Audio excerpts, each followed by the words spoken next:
Get ready. Making a sequel is a tricky proposition.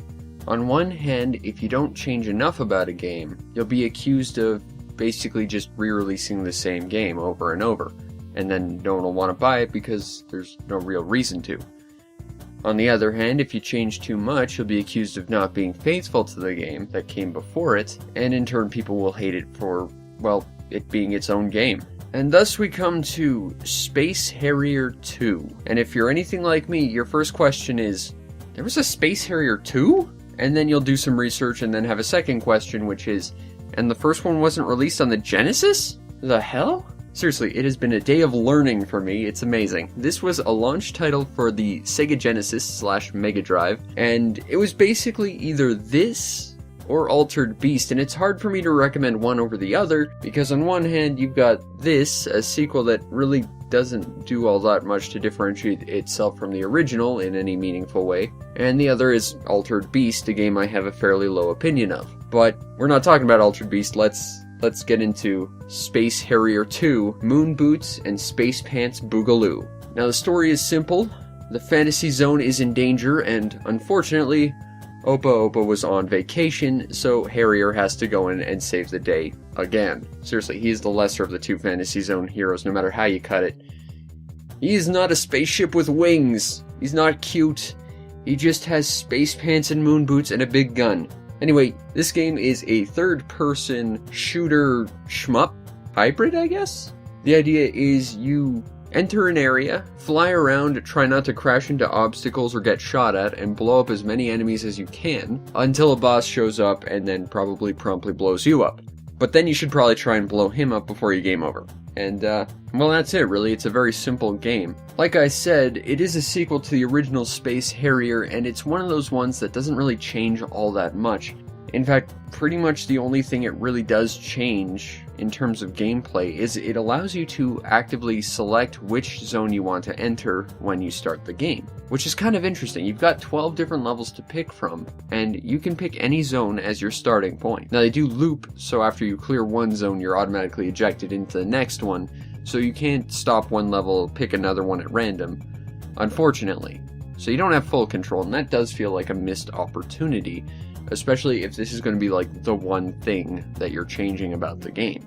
But other than that, it is functionally identical to Space Harrier. You can fly around in the sky, you can shoot your gun, you can run around the ground, which really has no purpose other than letting you run into ground-based obstacles, and watching his goofy little run animation, I guess, but there really should be no reason to run on the ground other than you want to run into a ground-based obstacle. Seriously, that's the only thing that you need to be on the ground to do.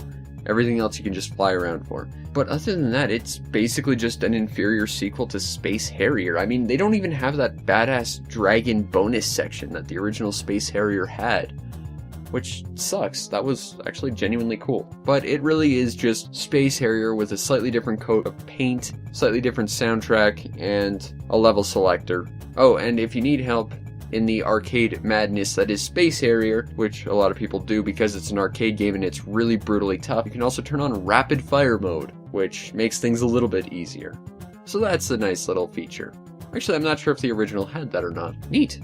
Might be unique to this game, I don't know. The overall presentation to Space Harrier 2, the re-harriering, is, well, it's what you'd expect out of Space Harrier, because that's what it is. You're gonna have the same checkerboard style areas, although I will admit, due to the fact this is an early Genesis title, and the Genesis didn't have any sort of like inherent sprite scaling, the pseudo sprite scaling they try to employ does end up making me feel a little bit nauseous. And there was this one level where it threw one of those checkerboard floors on top of you, and it was like really brightly colored, and it made me just feel sick. So that's not ideal, but it is basically Space Harrier in terms of looks.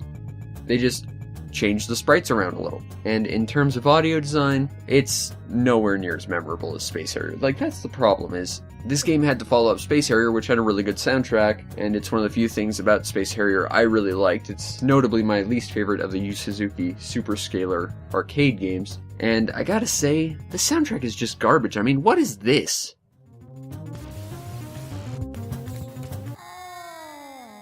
Seriously, this is not pulse-pounding, high-speed, frantic action music. This is just kind of sad. On the bright side, they did recycle the voice clips from the arcade version of the original, so you can hear him go, "No!" Which I guess is one of the small victories this game gets. Hey, take it where you can get it, game. Now, if you want a copy of Space Harrier 2, it'll cost you about $20. And that's kind of shocking. I got this in a bundle with Marvel Land for like, I want to say like $5 total. So I guess I got a good deal, but I genuinely would not pay $20 for this. Because, like I said, this game definitely has sequel syndrome. And unfortunately, it doesn't take it in the way that Zelda 2 took it, which is, we're going to make a wildly different game that might not be good, but at least it's interesting in its own respect. Instead goes for the safe, we're basically going to make the exact same game and change basically nothing. But it'll still be less good because we could just go play the original. Now, to be fair, you can't play the original on the Sega Genesis / Mega Drive unless you happen to get yourself a power base converter and an SMS copy of Space Harrier, which is definitely not the best version of Space Harrier, but at the same time, if you want to get a copy of Space Harrier, you can get it on like 1,000,001 different things right now. Like hell, the Sonic Ultimate Genesis Collection has an arcade-perfect port of it. So really, there's not really a reason to get this, given that you can get the original game, which does everything this game does but better, minus the level select. And you can get it likely very cheap. I've seen the Genesis Collection on the PS3 go for like $5. So why you'd want this specifically, I'm not sure. I got this mainly because I was confused that it even existed, and didn't quite believe it myself. But standing on its own legs as a game, it's not a bad arcade game, but it definitely stands in the shadow of its predecessor. If you've never played Space Harrier, this isn't a bad game, but I'd probably just recommend the original over it. Still, on its own, not bad, not great, definitely a very early Genesis title. So take that for what it is.